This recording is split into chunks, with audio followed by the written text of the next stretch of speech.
Benvenuti scholars. So you picked a topic and now you need to start your review of the literature.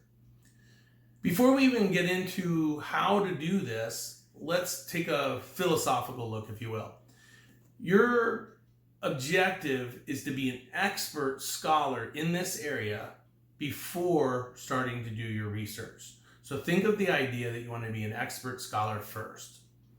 You're about to launch on a broad and exhaustive study into the literature. But while doing this, you want to keep a few questions in mind. What is known? What isn't known? And what do we want to know, or what do we need to know, or what does society need to know?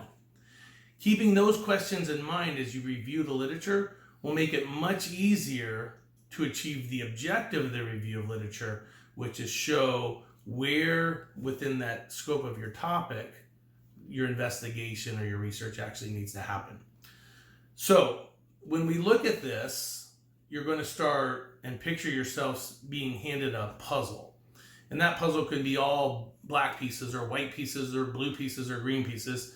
And you need to show your audience, the readers or your committee, where's the missing piece. Now, the only way in a puzzle of all blue pieces we could show where the missing piece is to put the puzzle together. And once the puzzle was together, that missing piece would be obvious. Well, that's what you're looking to do here in this broad and exhaustive search of the literature, is to show which piece is missing. So how do we start this broad and exhaustive search?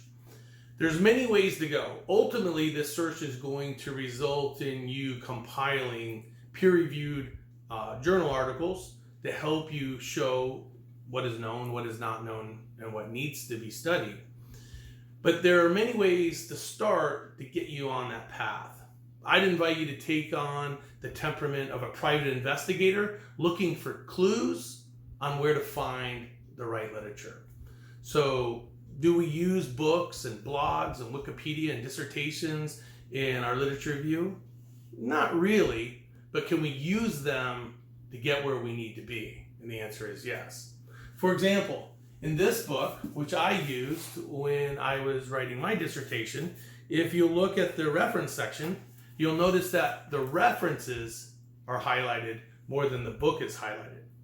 And that's because I used the sources he went to as an example of where I could go. I started noticing certain names kept coming up over and over again. Certain journal articles started coming up over and over again.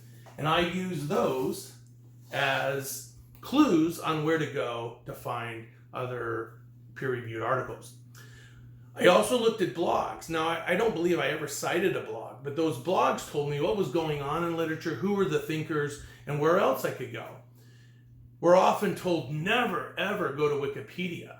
And there may be some truth in that we probably wouldn't cite Wikipedia, but Wikipedia is a treasure trove of resources on the bottom. And if you look at those references, again, you'll start noticing themes. There's certain names and certain journals that keep coming up over and over again. Even recently published dissertations can also give you those clues.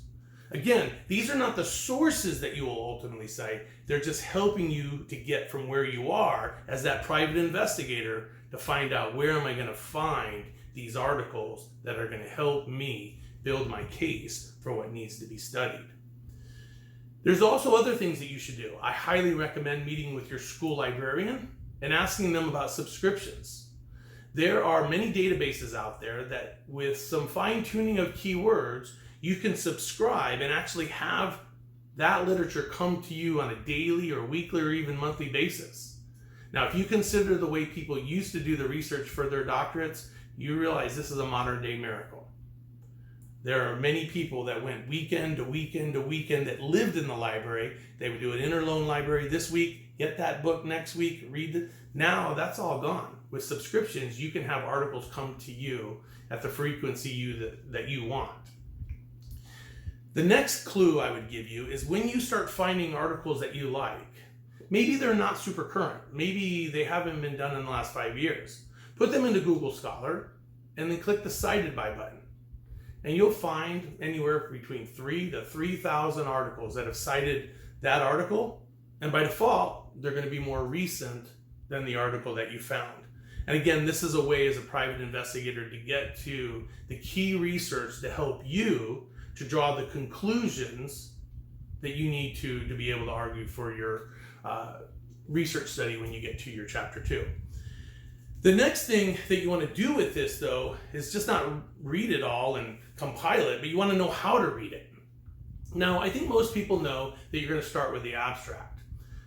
A technique that I use, and I didn't make this up, I'm sure I learned this from someone else, is to look at the abstract and then say, what was the research problem they were trying to address in this study?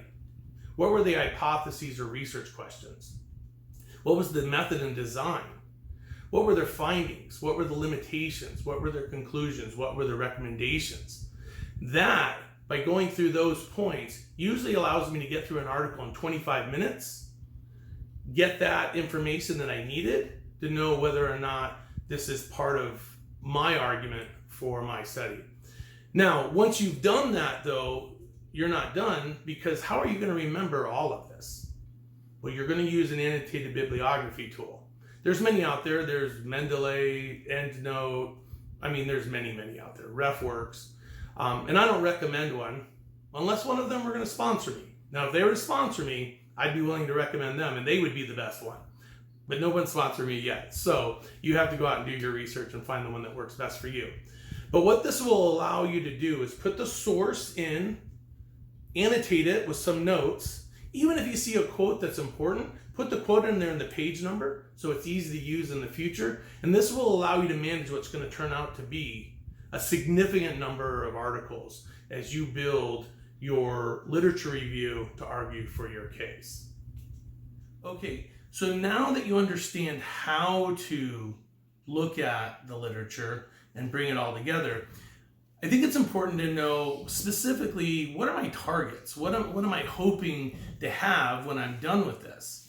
And the first thing I would suggest, and this is a guideline, is to have 100 articles together. 3/4 of which should be in the last few years.